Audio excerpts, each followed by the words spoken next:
सागर के बच्चे क्या हुए?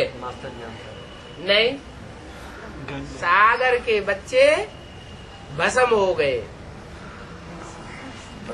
कहते हैं सागर के बच्चे भस्म हो गए। वो कचड़े को भस्म करते करते सूर्य के बच्चे जो हैं, सूर्य कचड़े को भस्म करता है ना, तो कैसे भस्म करता है? ठंडा रह के भस्म करता है या गर्म होकर के भस्म करता है? तो ये सागर के बच्चे हैं जो काम विकार में भस्म हो गए, जल मरे। ये बीज है सृष्टि के।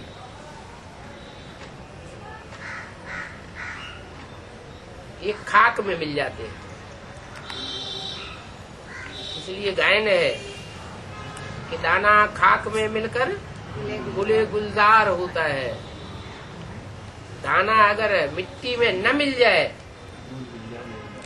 तो फूल पैदा नहीं होते हैं, पेड़ पैदा नहीं बनता होता है,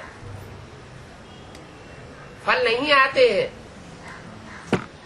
बीज अपने को धरणी में मिक्स कर देता है। और धरणी है कन्याएं माताएं।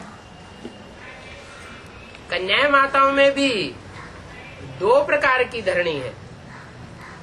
एक है भारत माता और एक है जगत माता। जगत माता और जगत माता की भुजाएं भी हैं और भारत माता की भुजाएं भी हैं। दो तरह की धरणी है, स्वदेशी और विदेशी। स्वदेशी धरणी में अगर बीज अपने को भस्म कर दे, राख बना दे, मिट्टी बना दे, मिट्टी में मिल जाए तो फायदा, या विदेशी धरणी में मिल जाए तो फायदा है? फायदा डूब जाता है। तो ये रुद्रमाला के मणके बेकार हैं। लेकिन भगवान बाप आते हैं तो विदेशी बन करके आते हैं कि स्वदेशी बन के आते हैं? विदेशी बन करके आते हैं तो पहले किससे मिलते हैं? विदेशियों से मिलते हैं। उनसे कहते हैं बच्चे तुम डबल विदेशी हो, तुम डबल विदेशी मेरे को क्यों प्रिय हो? अरे खुद तो एवर प्योर है। एवर प्योर है तो पवित्र को पसंद करे, पवित्र आत्माओं को पहले उठाए, पतितों को क्यों उठाता है? पवित्र आत्मा को उठाना है? वो तो एवर प्योर है, उनको क्या उठाना है? पवित्र को पवित्र बनाने में कोई बड़ी बात नहीं है, लेकिन पतितों को पावन बनाना वो बड़ी बात है। तो जो रुद्रमाला के मणके जो खाक में मिल जाते हैं, सागर के बच्चे भस्म हो गए। कहाँ की यादगार है? एक कंपिल में यादगार क्यों बन गई है? कंपिल में जाके यादगार क्यों कलकत्ते में बन जाती?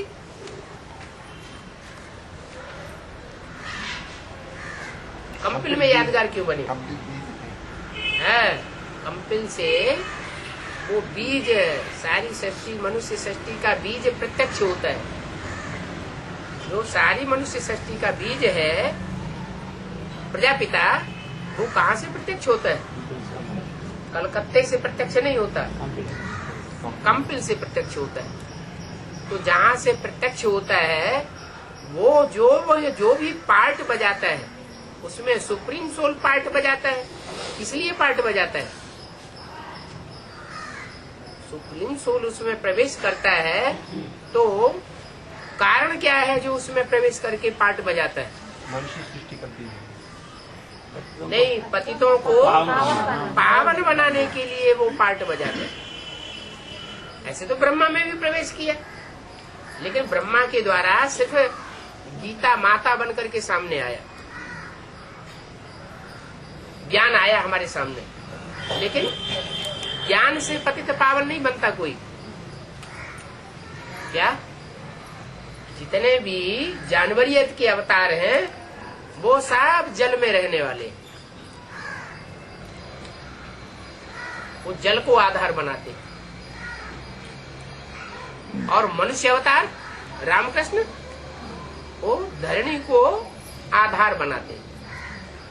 तो जो धरणी को आधार बनाने वाले हैं वो निरहंकारी बनते हैं। धरणी माता को महत्व देते हैं, इसलिए निरहंकारी होने के कारण धरणी का उद्धार करने के निमित्त बनते हैं। कलयुग के अंत में सबसे ज्यादा दुर्गति किसकी होती है? माताओं की दुर्गति होती है। पृथ्वी पर पापों का बोझ कलयुग के अंत में बहुत बढ़ जाता है। तो ऐसे टाइम पर जो माताओं का मान सम्मान करता है, उस मान सम्मान के आधार पर सारी सृष्टि का कल्याण होता है। उन माताओं में भी दो प्रकार की माताएं, एक विदेशी और एक स्वदेशी, या एक विदेश से प्रभावित होने वाली और दूसरी विदेशों से प्रभावित नहीं होती। प्रभावित होकर के अपनी पवित्रता को खंडित नहीं करती। तो दोनों प्रकार की जो माताएं हैं तो माताएं ना, धरणी तो है। ये तो ड्रामा बना हुआ है क्या कि स्वर्ग होगा तो नरक भी होगा, सुख होगा तो दुख भी होगा। ऐसे थोड़े ही कि सुख ही सुख सृष्टि में हमेशा चलता रहे तो ड्रामा बन जाएगा। सुख और दुख ये दोनों चलते हैं। तो दुखदायी सृष्टि तब बनती है जब व्यभिचार बढ़ता है, और सुखदायी सृष्टि तब बनती है जब अव्यभिचार बनता है। सवाल ये था, रावण वो रुद्रमाला के मणकों को भगवान क्यों पसंद करता है? उनको राजा क्यों बनाता है? जो जन्म जन्मांतर पवित्र रहते हैं उनको राजा नहीं बनाता, उनको रानी बनाता है। क्या कारण है? वो याद की ये सब बीज है, आत्मा सब बीज है। नहीं, चलो बीज है, बीज तो वो भी है जो 4.5 लाख बीज के अंदर नहीं आएंगे क्या? जो विजय माला के मणके हैं वो 4.5 लाख बीजों में से नहीं है। वो जड़े हैं, वो सृष्टि के बीज नहीं है। 4.5 लाख बीज तो वो भी है।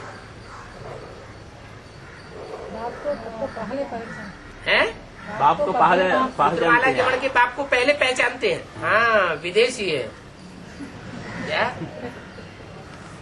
बाप विदेशी बन करके आता है और विदेशी बच्चे बाप को पहले पहचानते हैं। क्यों पहचानते हैं पहले? क्योंकि बुद्धि की प्रधानता है। हाँ, बुद्धि की तीक्ष्णता है। ये बुद्धि की तीक्ष्णता भी कैसे आती है उनमें? बुद्धि की तीक्ष्णता तो आज के वैज्ञानिकों में भी है। उनको उठा लेना चाहिए, उनको नहीं उठाते। जो पुराने से पुराने बीज हैं उनको उठाते हैं, इसलिए कि ओल्ड इज गोल्ड कहा जाता है। ये पुरानी वो आत्माएं हैं जो परमात्मा बाप के स्वरूप को पहचान करके उस स्वरूप की याद में जल्दी स्थिर हो जाती है। क्या? वो बीज को पहचान लेते हैं और बीज को पहचान करके बीज रूप स्टेज जल्दी बना लेते हैं। जब बीज रूप स्टेज बनती है तो बुद्धि सात्विक रूप से तीखी हो जाती है। वो जो वैज्ञानिक हैं, साइंसदान हैं, उनकी भी बुद्धि तीखी है, सूक्ष्म बुद्धि उनकी है, लेकिन तामसी है या सात्विकी है? तामसी बुद्धि है। उनकी बुद्धि विनाश के काम में आती है। तीक्ष्ण बुद्धि तो है, लेकिन बाप को याद करने वाले जो बच्चे हैं वो ऐसे बाप को याद करते हैं जो एवर प्योर है, माना प्योरिटी में बहुत 100% इतना एवर प्योर और सृष्टि में कोई आत्मा हो ही नहीं सकती। तो ऐसे को याद करने से उनकी आत्मा रूपी जो मन बुद्धि है वो भी सात्विक बन जाती है, निराकारी, निर्विकारी और निरहंकारी बन जाती है। इसलिए बाप अपने बच्चों से बात करते हैं, क्या उसने की आत्मा आधार है, जड़ है, उससे बात नहीं करते। प्रवेश तो किया उनमें, लेकिन बात उनसे नहीं करते। किससे बात करते हैं? अपने बच्चों से बात करते हैं। परमात्मा बाप सुप्रीम सोल के बच्चे भी सुपरमेसी की पावर वाले होंगे, साधारण पावर वाले नहीं होंगे। तो वो पहले ज्ञान को कैच कर लेते हैं, ज्ञान को तीक्ष्णता से कैच करते हैं, तो ज्ञान का बल उनमें आ जाता है। भगवान के पास कौन सी प्रॉपर्टी है? ज्ञान सागर। कोई धन संपत्ति तो लाता नहीं है, कोई प्रॉपर्टी परम नाम से लाता नहीं है। उसकी क्या प्रॉपर्टी है? जब वो आता है तो क्या प्रॉपर्टी देता है? ज्ञान की प्रॉपर्टी देता है।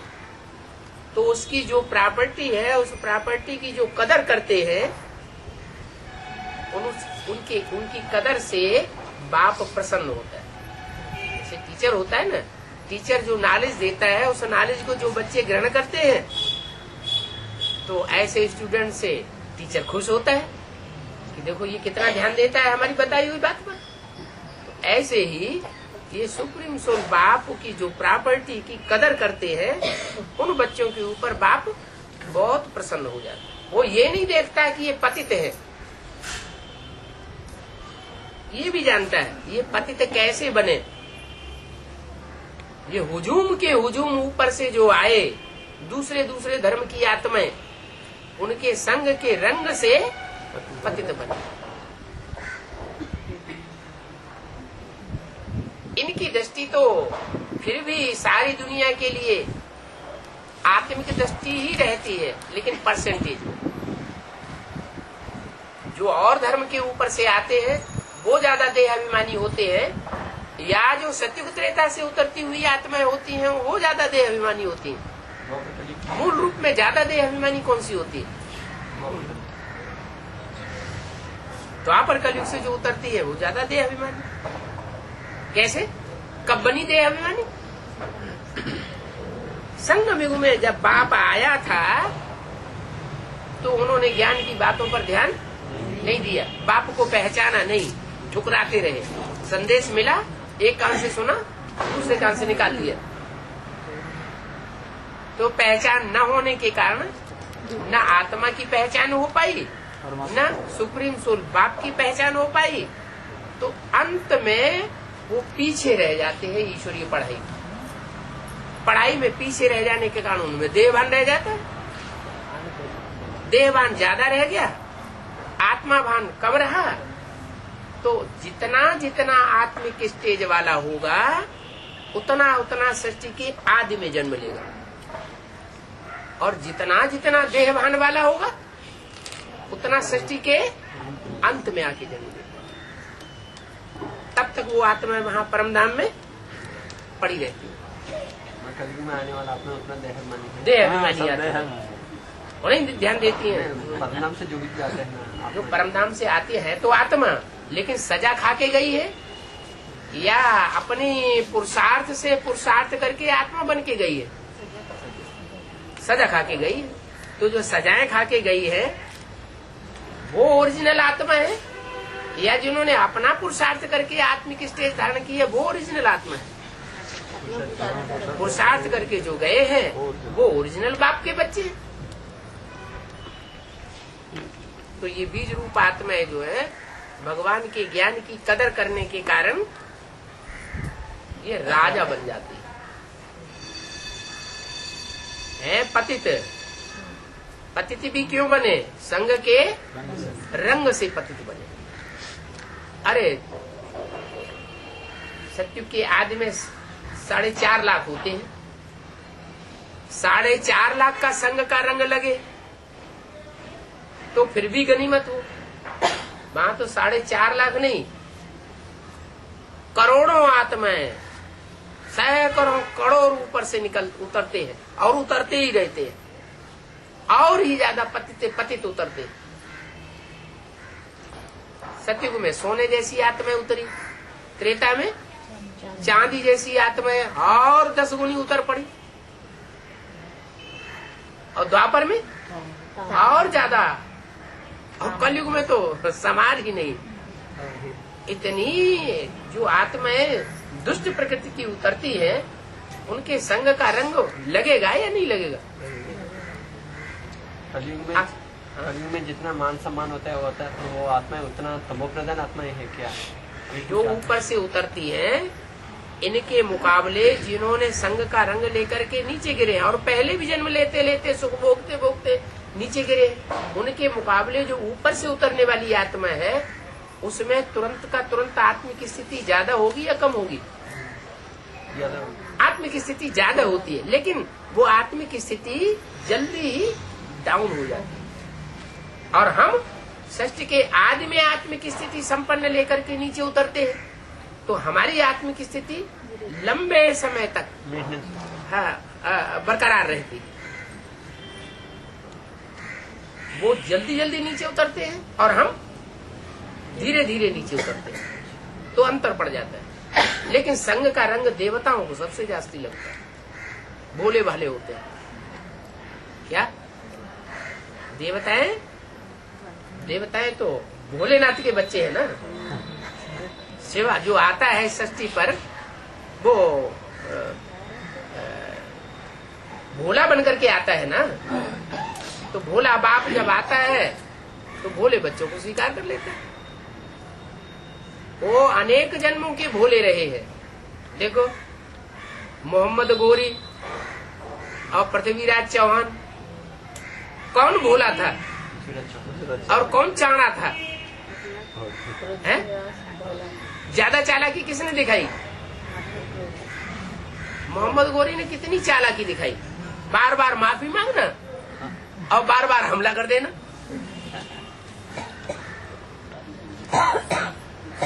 तो भारतवासी जो है, जो 108 बीज हैं, जो सारी दुनिया में माला के रूप में सिमरण किए जाते हैं, उन आत्माओं की जो विशेषता है, वो विशेषता आदि से लेकर के अंत तक अक्षुण्ण रहती है, नंबरवार पुरुषार्थ अनुसार। उनमें एक आत्मा ऐसी है जो आदि से लेकर के, द्वापर के आदि से लेकर के अंत तक विदेशियों से संघर्ष करती रही। वो आत्मा यहाँ भी पहचान में आवेगी, उसके सहयोगी भी यहाँ पहचान में आवेंगे। कैसे पहचान में आवेंगे? जो भी हो, वो आदि से लेकर के अंत तक यहाँ ब्राह्मणों की संगम दुनिया में संघर्ष में रहेंगे। संघर्ष में रहते हुए भी वो अपनी सच्चाई को छोड़ने वाले नहीं है। उनकी भावना यही रहती है, सत्य की विजय हो, असत्य का नाश हो। तो अंत में जाकर के सत्य की विजय होती है और असत्य का नाश होता है, धर्म की स्थापना होती है, अधर्म का विनाश होता है। जो भी अधर्मी है, जो भी अधर्म दुनिया में फैले हुए हैं धर्म के नाम पर, वो सब नष्ट हो जाते हैं।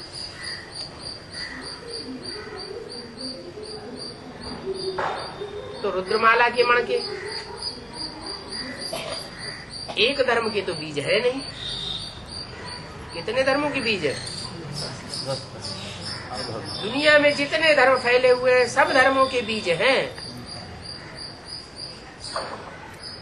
सुप्रीम सोल बाप आकर के किसी धर्म से ईर्ष्या देश नहीं करता। हर धर्म की आत्माओं में से श्रेष्ठ आत्माओं को चुन लेता है। ऐसे कोई नहीं कह सकता कि हमारे धर्म को भगवान आता है, गॉड फादर आता है तो हमको धक्का मारता है। नहीं, हर धर्म की श्रेष्ठ आत्माओं को चुनता है, लेकिन धर्म की आत्माएं तो नंबरवार इस सृष्टि पर उतरती है ना। जो पहले पहले इस सृष्टि पर आवेंगे वो ज्यादा पावरफुल और श्रेष्ठ होंगे, या बाद में आने वाले ज्यादा पावरफुल और श्रेष्ठ होंगे?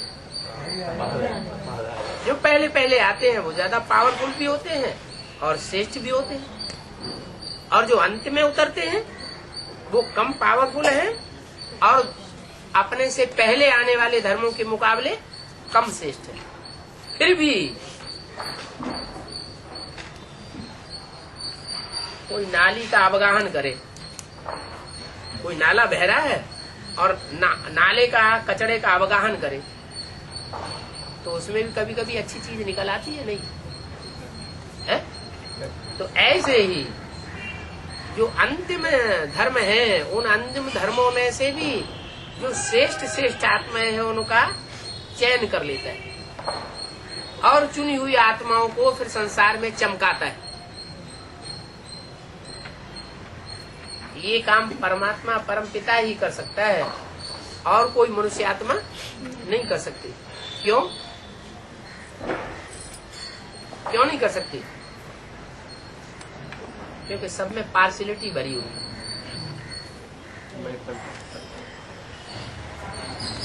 सुप्रीम सोल में किसी प्रकार की कोई पार्शियलिटी नहीं है। ये पार्शियलिटी की पावर जो है वो दूसरे धर्म पिताओं में है, इब्राहिम, बुद्ध, क्राइस्ट, गुरु नानक। कोई अच्छी पावर नहीं है। आत्मा आत्मा भाई भाई होने चाहिए, भाई चाहे छोटा हो और भाई चाहे बड़ा हो। बाप का वर्षे का हक जो है वो सबको बराबर मिलना चाहिए या कम जास्ती मिलना चाहिए? बराबर मिलना चाहिए। फिर अंतर क्यों पड़ जाता है? मिलता तो सबको बराबर है। परंपरा बनी आई है, एक बाप के 4 बच्चे होंगे तो चारों बच्चों में बराबर प्रॉपर्टी बांटता है। फिर अंतर क्यों पड़ जाता है? जो बड़ा बच्चा है, ज्यादा बुद्धि, जो पहले आकर के पैदा हुआ है, वो अपने पूर्वजन्म की प्रारब्ध लेकर के आता है और पहले जन्म लेता है, और पहले जन्म लेने के कारण जो प्योरिटी की पावर है वो माँ बाप से पहले ले लेता है। दूसरे बच्चे उतनी प्योरिटी की पावर नहीं ले पाते। यहाँ भी ऐसे इस बात का